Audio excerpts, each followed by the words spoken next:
छात्रों, उदारवादियों के जो सिद्धांत व उद्देश्य हैं, तो इसके अंदर हम देखते हैं कि अंग्रेजों की न्यायप्रियता में विश्वास। उदारवादी नेता ब्रिटिश सरकार की न्यायप्रियता में पूर्ण विश्वास रखते थे। उदारवादी नेता ब्रिटिश सरकार की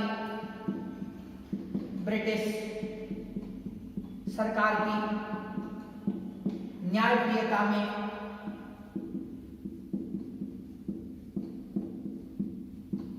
पूर्ण विश्वास रखते थे।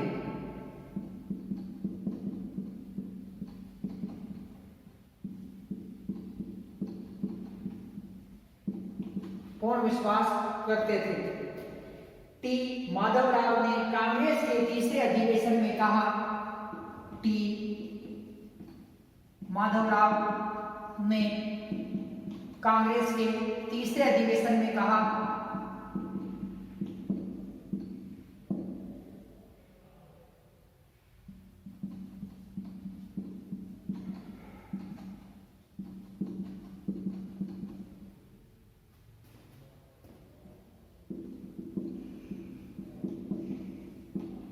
टी माधवराव ने कांग्रेस के तीसरे अधिवेशन में कहा कि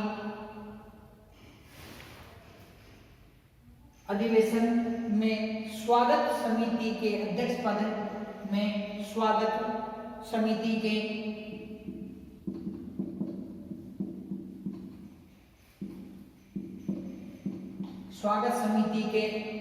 अध्यक्ष पद का भाषण देते हुए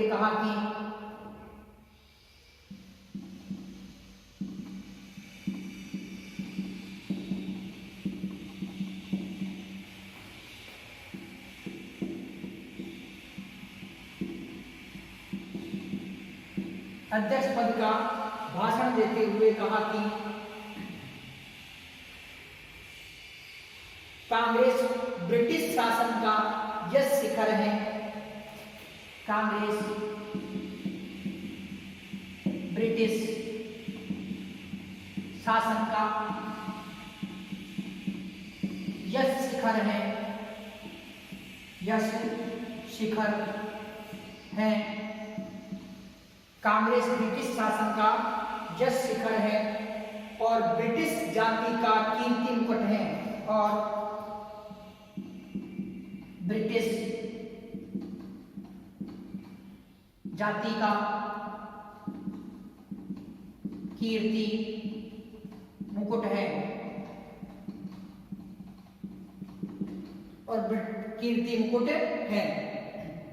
कांग्रेस के 12वें अधिवेशन में कांग्रेस के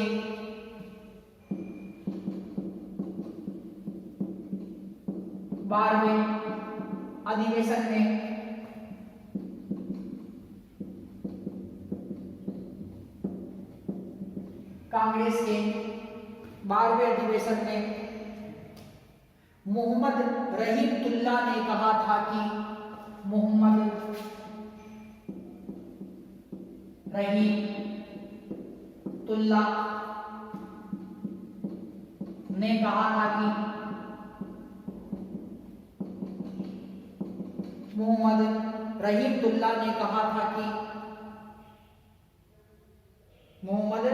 रहीमतुल्लाह ने कहा था कि अंग्रेजों से ईमानदार और शक्ति संपन्न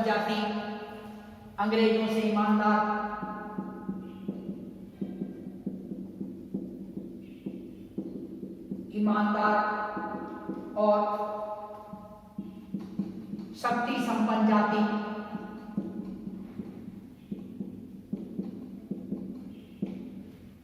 इस सूर्य के नीचे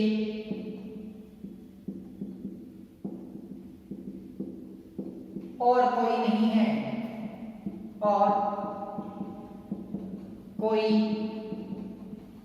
है।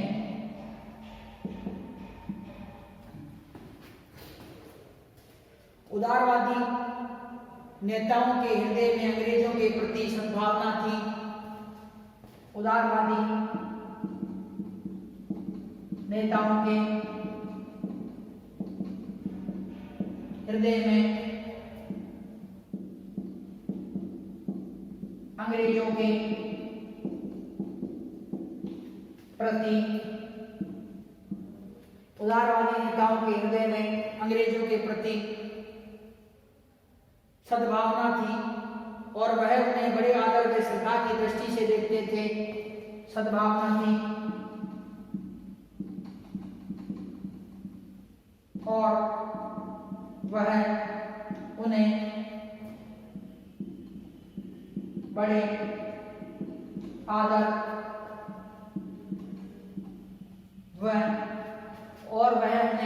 आदर व श्रद्धा की दृष्टि से देखते थे। श्रद्धा की दृष्टि से देखते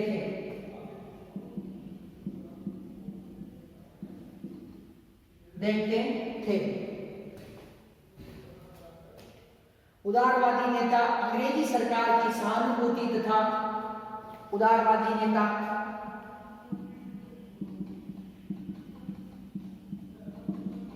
अंग्रेजी सरकार की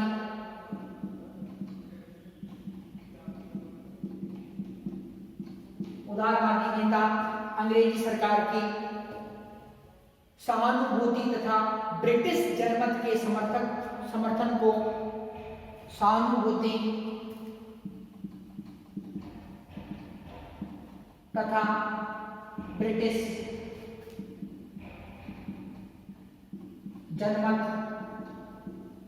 को जीतने का प्रयास करते थे। ब्रिटिश जनमत के समर्थन को जीतने का प्रयास करते थे। तो छात्रों, जो ये उदारवादी जो नेता थे, तो अंग्रेजों की न्यायप्रियता में इनका अटूट विश्वास था। अंग्रेजों की न्यायप्रियता में इनका अटूट विश्वास था। उदारवादी नेता ब्रिटिश सरकार की न्यायप्रियता में पूर्ण विश्वास रखते थे। तो उदारवादी नेता थे, इनको भरोसा था कि जो ब्रिटिश सरकार जो न्याय करती है, जिस प्रकार के सुधार कर रही है, बहुत अच्छे सुधार कर रही है, तथा ब्रिटिश सरकार की न्यायप्रियता में इनको जो विश्वास था। टी माधवराव ने कांग्रेस के तीसरे अधिवेशन में स्वागत समिति के अध्यक्ष पद का भाषण देते हुए कहा। टी माधवराव ने कांग्रेस के तीसरे अधिवेशन में स्वागत समिति के अध्यक्ष पद का भाषण देते हुए कहा कि कांग्रेस ब्रिटिश शासन का यश शिखर है। जो कांग्रेस है वो क्या है?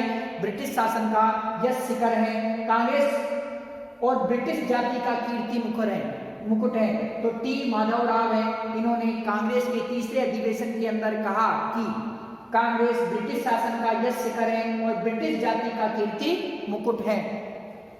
कांग्रेस के 12वें अधिवेशन में मोहम्मद रहीमतुल्ला है, इन्होंने कहा कि इन्होंने क्या कहा?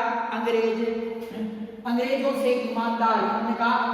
ईमानदार और शक्ति संपन्न जाति सूर्य के नीचे नहीं है। इन्होंने बहुत बड़ा स्टेटमेंट दे दिया, अंग्रेजों से ईमानदार और शक्ति संपन्न जाति सूर्य के नीचे और कोई नहीं है।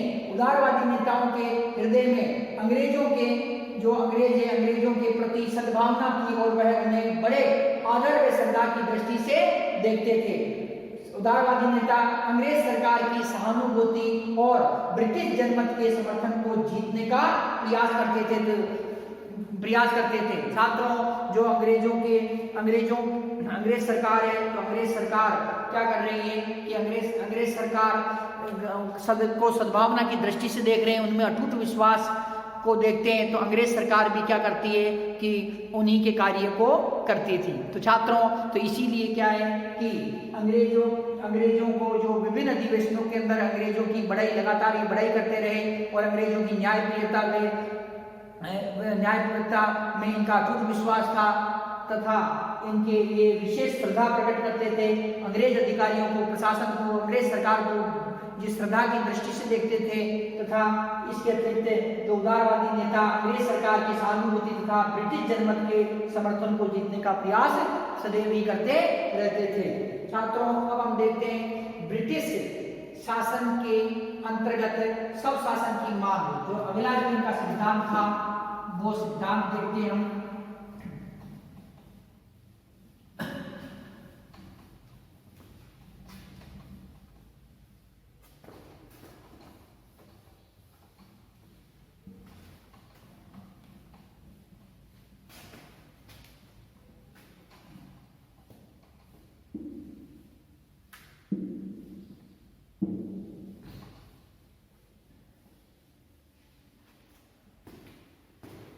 ब्रिटिश शासन के प्रति स्वशासन की मांग।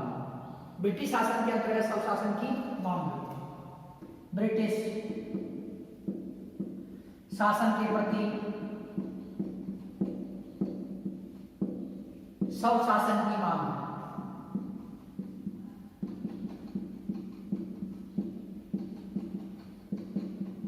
ब्रिटिश शासन के प्रति स्वशासन की मांग।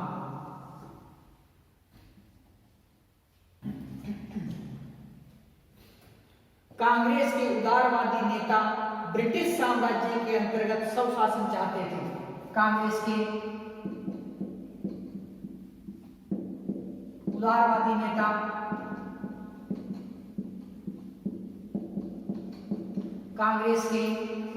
नेता ब्रिटिश साम्राज्य के अंतर्गत स्वशासन चाहते थे। ब्रिटिश साम्राज्य के अंतर्गत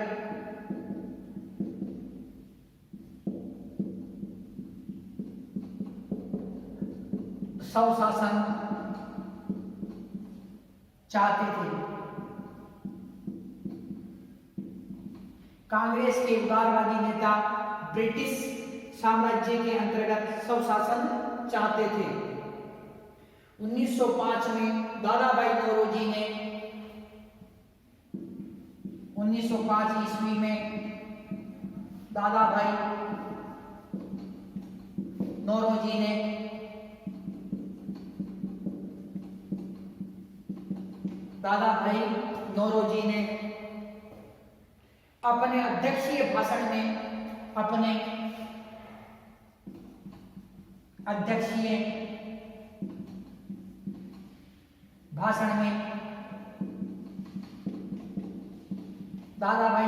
ने अपने अध्यक्षीय भाषण में उपनिवेशों के जैसे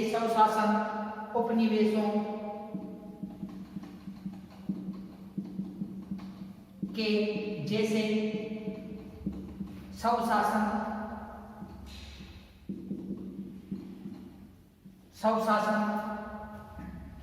या स्वराज्य का जिक्र किया या स्वराज्य का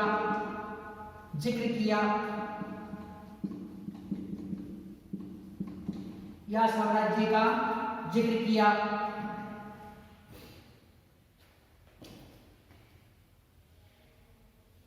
और कहा कि हमारा उद्देश्य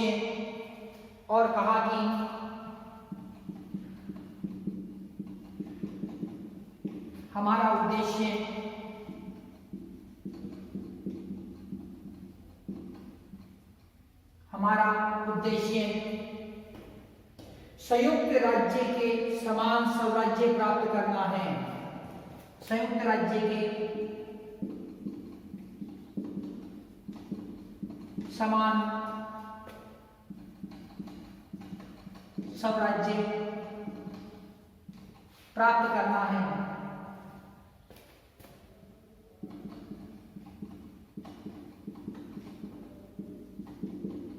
संयुक्त राज्य के समान स्वराज्य प्राप्त करना है।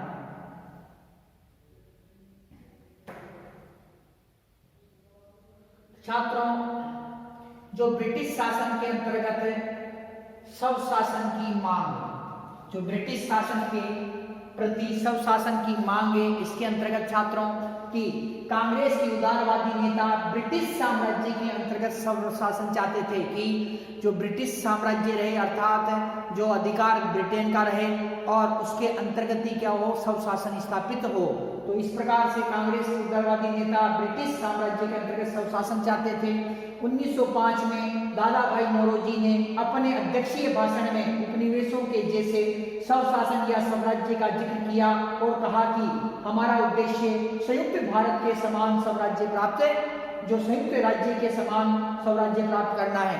तो दादाभाई नौरोजी ने अपना एक अध्यक्षीय भाषण दिया और 1905 के अंदर, और 1905 के अध्यक्षीय भाषण के अंदर दादाभाई नौरोजी ने उपनिवेशों के जैसे स्वशासन या स्वराज्य का जिक्र किया और कहा कि हमारा उद्देश्य संयुक्त राज्य के समान जो स्वशासन प्राप्त करना है। छात्रों, अब देखते हैं वैधानिक उपायों में विश्वास। जो उदारवादियों का उद्देश्य है उनके अंतर्गत देखते हैं वैधानिक उपायों में विश्वास।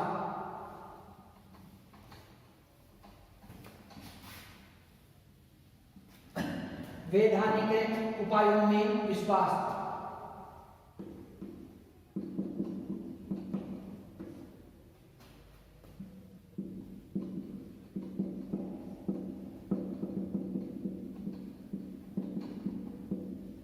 वैधानिक उपायों में विश्वास।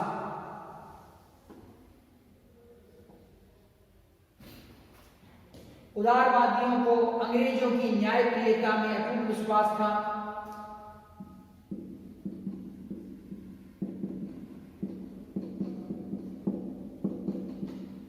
अंग्रेजों की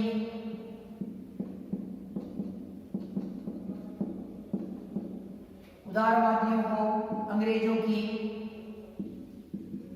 न्यायप्रियता में अटूट विश्वास था।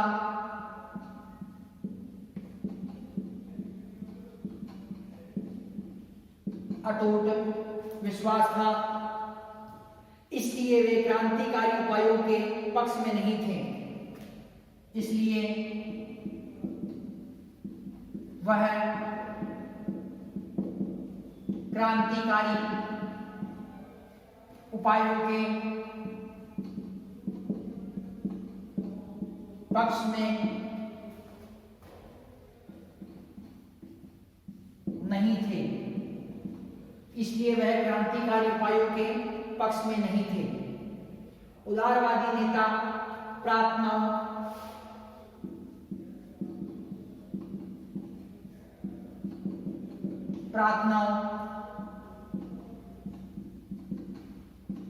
प्रार्थना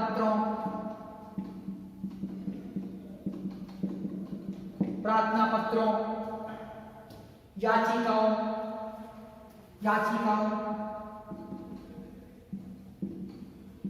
स्मरण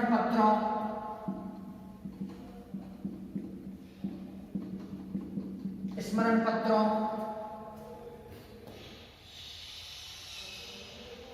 प्रतिनिधि मंडलों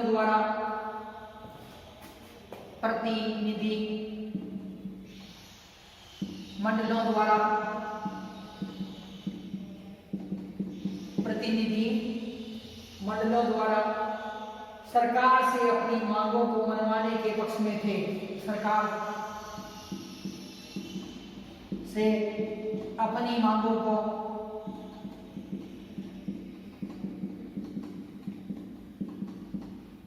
मनवाने के पक्ष में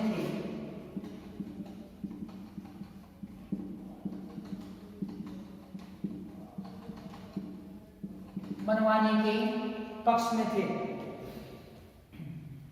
इस तरीके को कुछ लोगों ने राजनीतिक भिक्षावृत्ति कहकर संबोधित किया। उदारवादियों के इस तरीके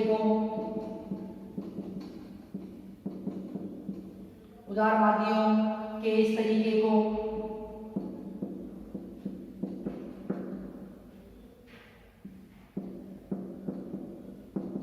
कुछ लोगों ने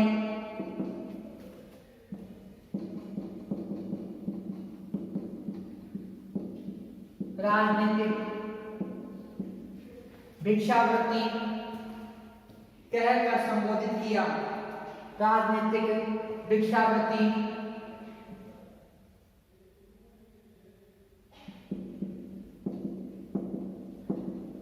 कहकर संबोधित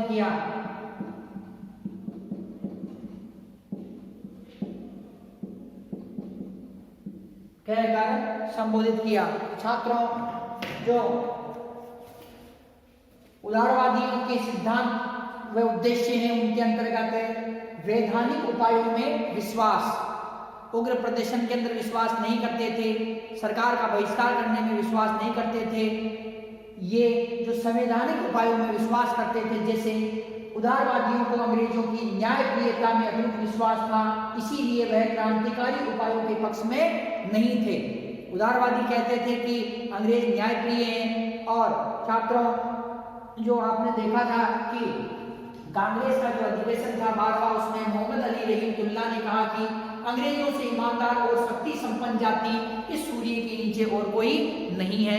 साथ ही लाला भाई नौरोजी है, गोपाल कृष्ण गोखले हैं, ये सभी अंग्रेजों की जो न्यायप्रियता के अंदर क्या करते हैं, विश्वास करते हैं। तो छात्रों, तो ये क्या है कि इसीलिए क्रांतिकारी उपायों के पक्ष के अंदर नहीं थे। उदारवादी नेता प्रार्थनाओं द्वारा, प्रार्थना पत्रों द्वारा, याचिकाओं द्वारा, स्मरण पत्रों द्वारा, प्रतिनिधि मंडलों द्वारा सरकार से अपनी बातों को मंगवाने के पक्ष के अंदर थे। किस माध्यम से थे?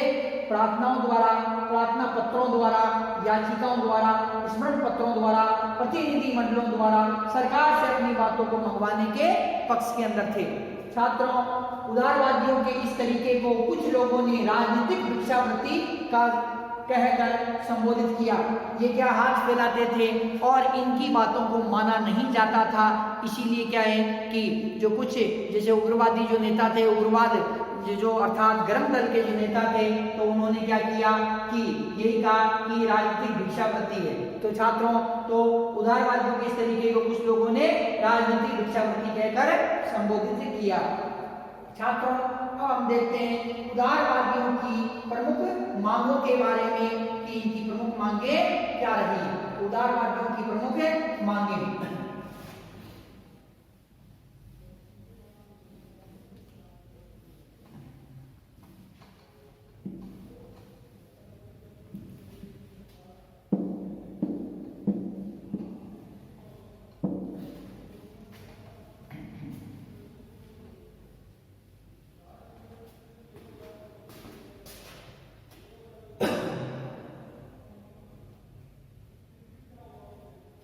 उदारवादियों की प्रमुख मांगे,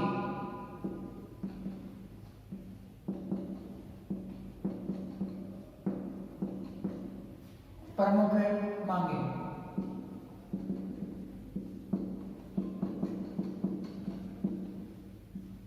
उदारवादियों की प्रमुख मांगे।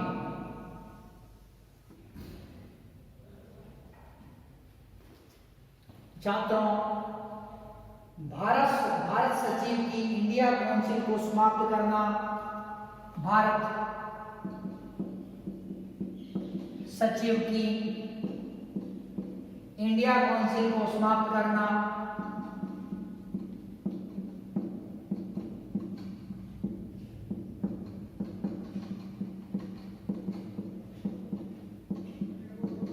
भारत सचिव की इंडिया काउंसिल को समाप्त करना, क्योंकि इस काउंसिल का समस्त खर्च भारत से दिया जाता था, क्योंकि इस इंडिया काउंसिल का, इस इंडिया काउंसिल का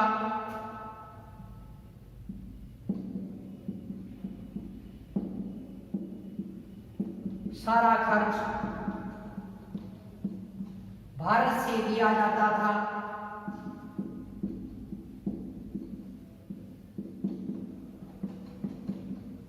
भारत से दिया जाता था,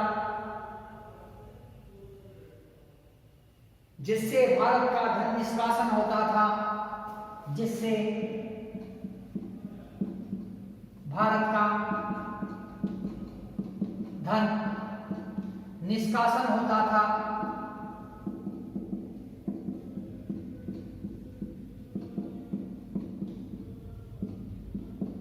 भारत का धन निष्कासन होता था। छात्रों, इसके अतिरिक्त जो अन्य मांग थी, केंद्रीय व प्रांतीय काउंसिलों का विस्तार, केंद्रीय व प्रांतीय काउंसिलों का विस्तार,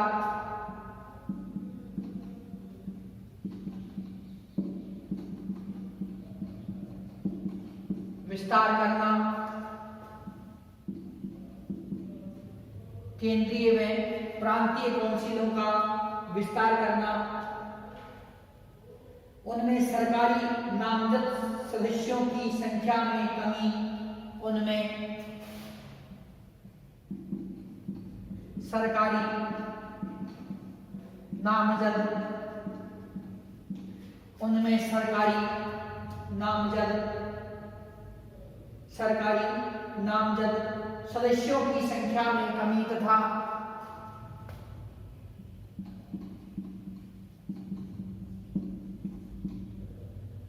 संख्या में कमी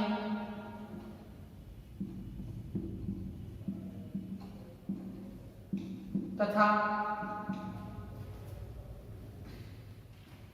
निर्वाचित और गैर सरकारी भारतीय सदस्यों की संख्या में निर्वाचित और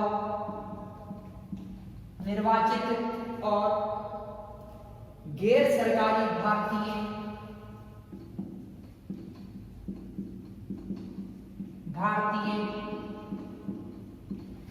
सरकारी भारतीय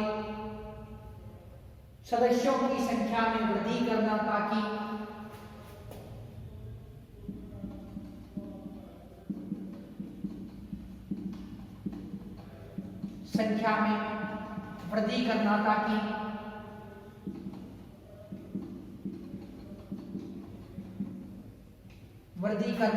ताकि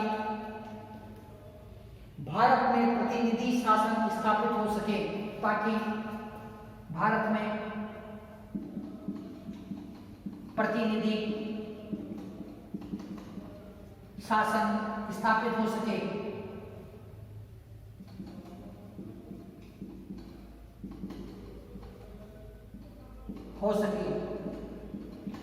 भारत में प्रतिनिधि शासन स्थापित हो सके। उच्च सार्वजनिक पदों पर भारतीयों को अंग्रेजों के समान अवसर दिया जाए। उच्च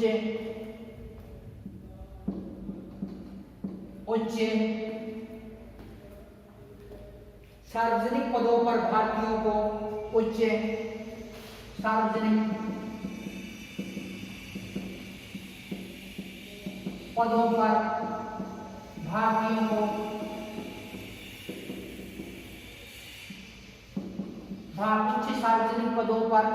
भारतीयों को अंग्रेजों के समान अवसर दिया जाए। अंग्रेजों के समान अवसर दिया जाए।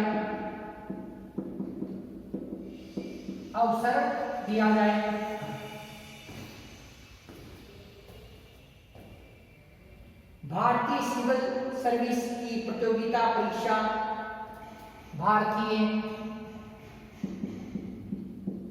सिविल सर्विसेज की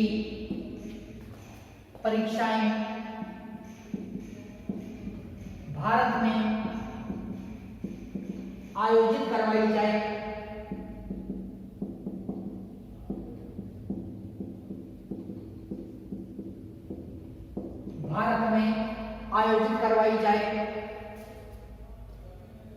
तथा इन सेवाओं में प्रवेश की आयु बढ़ाई जाए।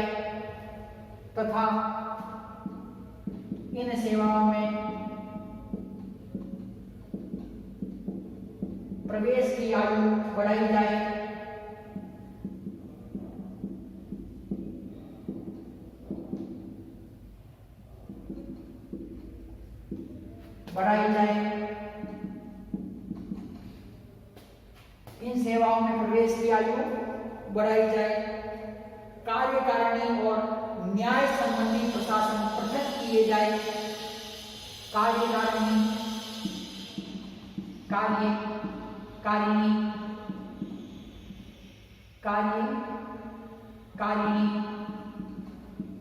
व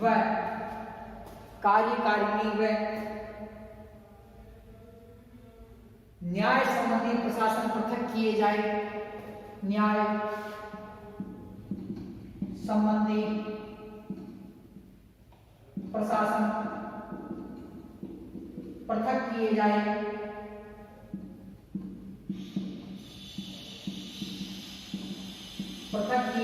कार्यकारिणी व न्याय संबंधी प्रशासन पृथक किए जाए।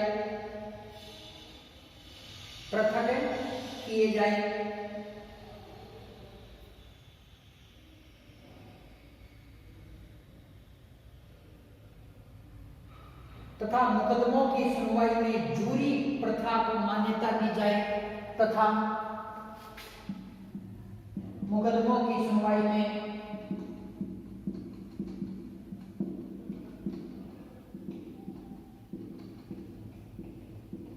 जूरी प्रथा को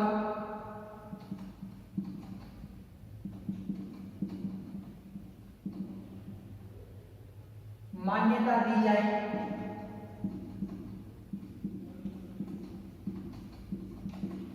छात्रों, तो इस प्रकार से जो उदारवाद था, जो नरम दल है, तो उनकी जो प्रमुख जो सुधार थे, अर्थात जो उदारवादियों की प्रमुख मांगे थी जो अंग्रेज सरकार से, वो क्या क्या थी?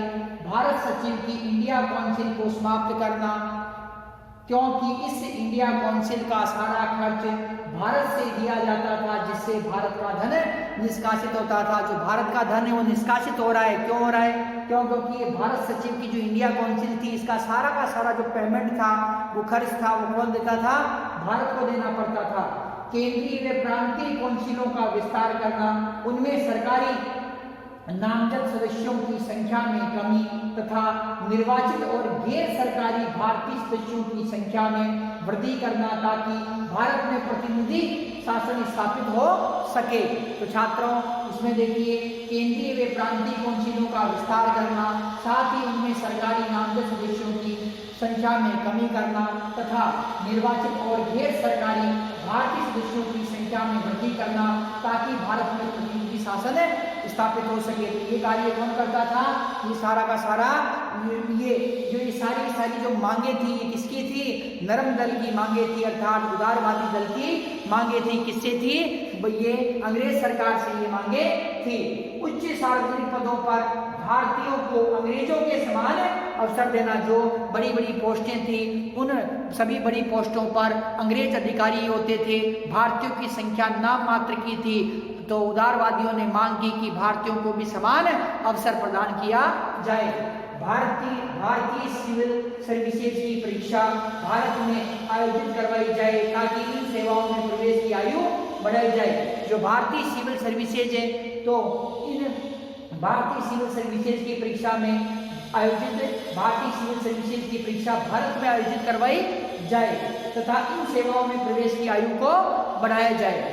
कार्यकारिणी में न्याय संबंधी प्रशासन, कार्यकारिणी में न्याय संबंधी जो प्रशासन है पृथक किए जाए। क्या किए जाए? पृथक किए जाए। कार्यकारिणी व न्याय दोनों प्रशासन दोनों को पृथक किया जाए। और जो मुकदमों की सुनवाई में जूरी व्यवस्था, मतलब 1 से 2 जज होने आवश्यक है, पैनल बनाए जाए एक प्रकार से। तो जूरी प्रथा को मान्यता प्रदान की जाए। तो ये जो मांगे रखी, किसने रखी? ये मांगे उदारवादियों द्वारा रखी गई। अब आप और देखते हैं, और उदारवादियों द्वारा अंग्रेजों के सामने क्या क्या अपनी मांगे रखी गई। तो छात्रों, देखते हैं हम कि और क्या क्या मांगे उन्होंने रखी, तो उसके बारे में चर्चा करते हैं हम। अंग्रेज साम्राज्य की सुरक्षा और विस्तार का खर्च। अंग्रेजी साम्राज्य की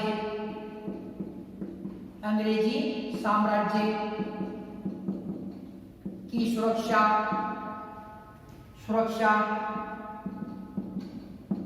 और अंग्रेजी साम्राज्य की सुरक्षा और विस्तार का खर्च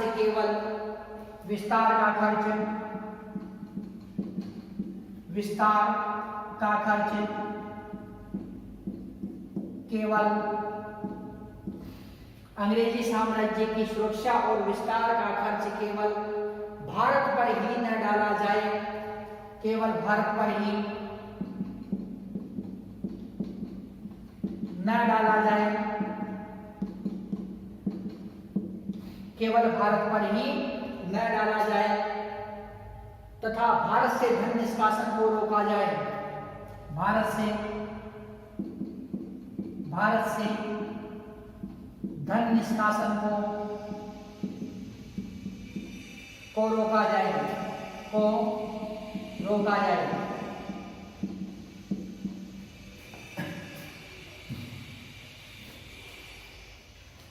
सैनिक अधिकारियों की शिक्षा के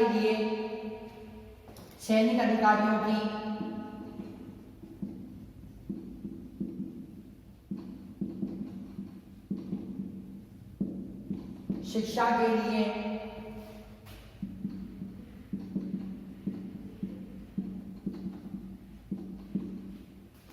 भारत में सैनिक कॉलेज स्थापित किए जाए।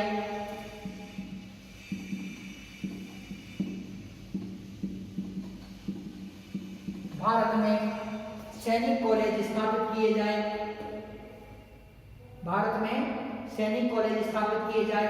शस्त्र कानून में संशोधन किया जाए। आर्म्स एक्ट थे, उनमें शस्त्र कानून में संशोधन किया जाए।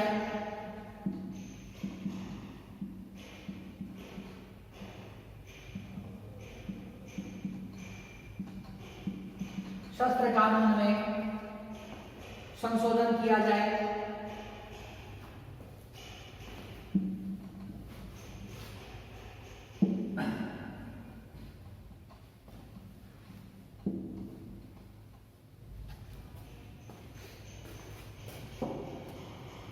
भारत सचिव की काउंसिल में तथा प्रीवी काउंसिल में भारतीयों को भी स्थान दिया जाए।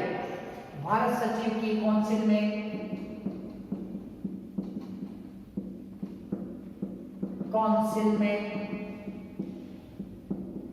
तथा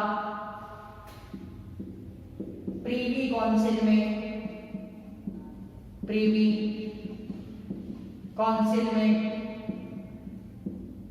भारतीयों को भी स्थान दिया जाए। भारतीयों को भी स्थान दिया जाए।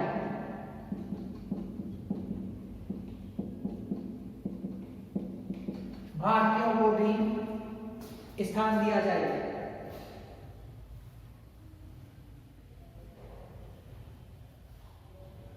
भू राजस्व कम किया जाए। भू राजस्व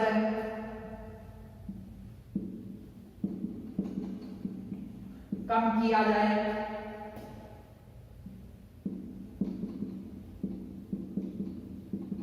तथा नमक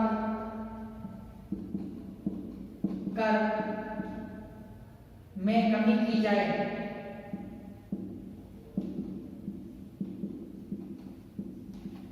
भू राजस्व कम किया जाए तथा नमक कर में कमी की जाए। किसानों की स्थिति सुधारने के लिए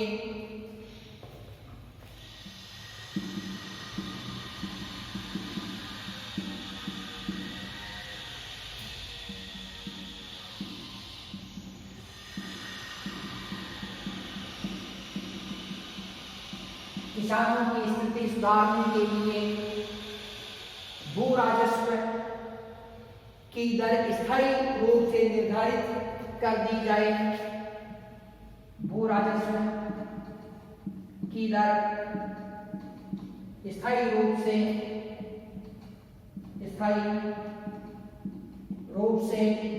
निर्धारित कर दी जाए।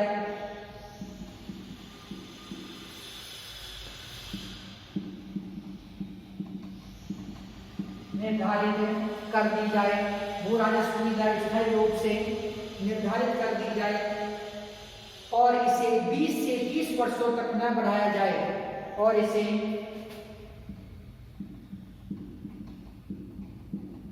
20 से 30 वर्षों तक न बढ़ाया जाए।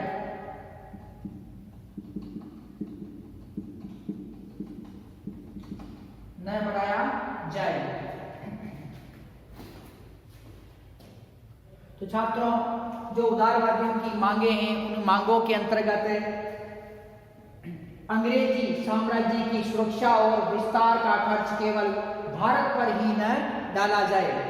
भारत से धन निष्कासन को रोका जाए। जो भारत पर जो अंग्रेजी साम्राज्य की सुरक्षा व उसके विस्तार करने का जो युद्ध लड़े जाते थे विस्तार के लिए, तो उन सभी का जो खर्चा है वो भारत पर डाला जाता था। तो उदारवादियों ने मांग की कि ये खर्चा भारत पर नहीं डाला जाए और भारत का जो धन है वो निष्कासित हो रहा है उसे रोका जाए।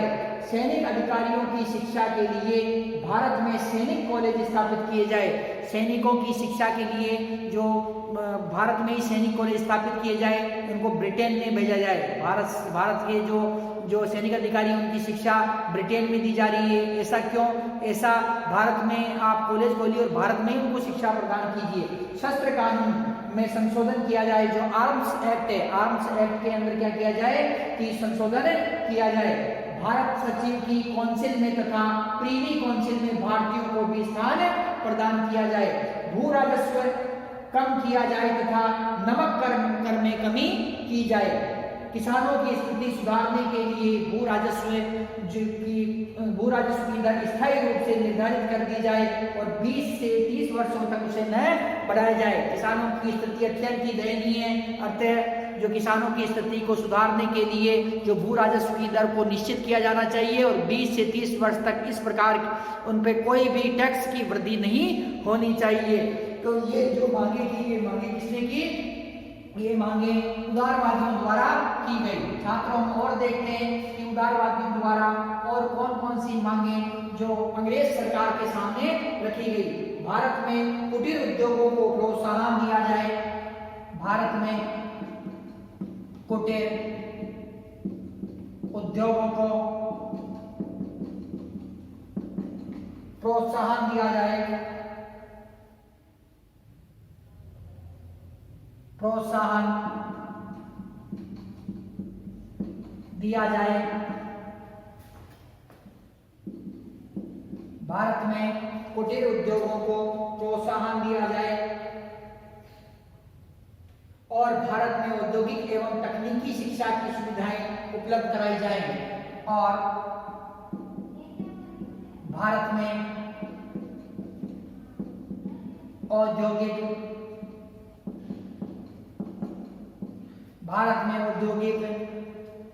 एवं तकनीकी शिक्षा की सुविधाएं उपलब्ध करवाई जाएंगी। एवं तकनीकी, भारत में औद्योगिक एवं तकनीकी शिक्षा की सुविधाएं उपलब्ध कराई जाएंगी। शिक्षा की सुविधाएं उपलब्ध करवाई जाएंगी।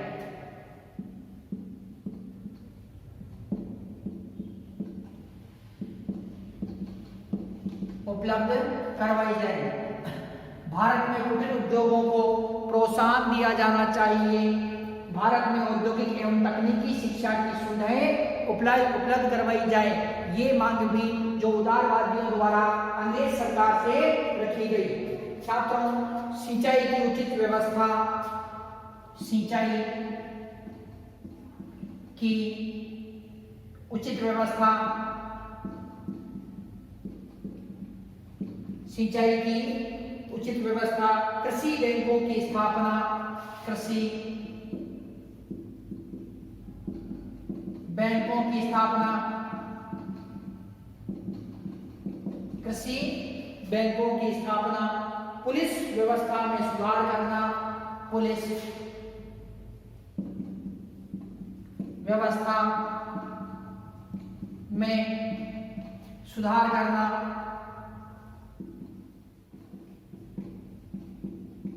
पुलिस व्यवस्था में सुधार करना, विदेशों में रहने वाले भारतीय लोगों की रक्षा करना, विदेशों में रहने वाले भारतीय लोगों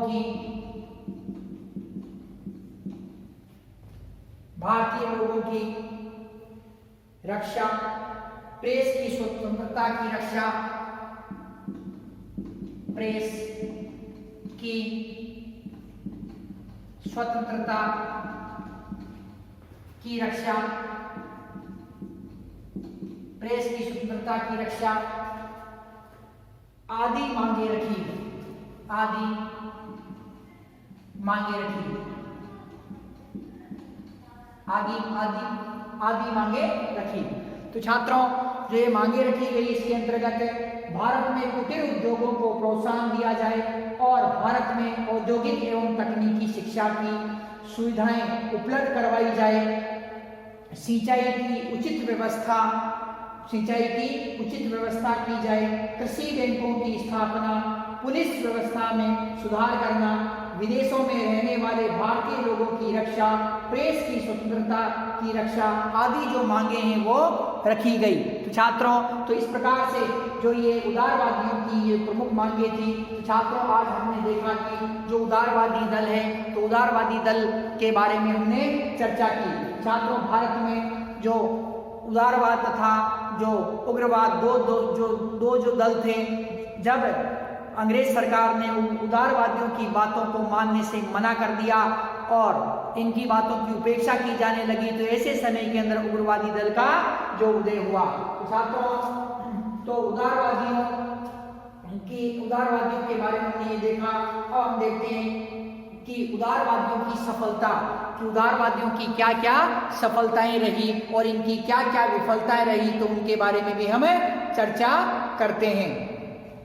तो छात्रों, अब हम देखेंगे कि उदारवादियों की सफलता और उदारवादियों की विफलता, इन दोनों के बारे में चर्चा करेंगे।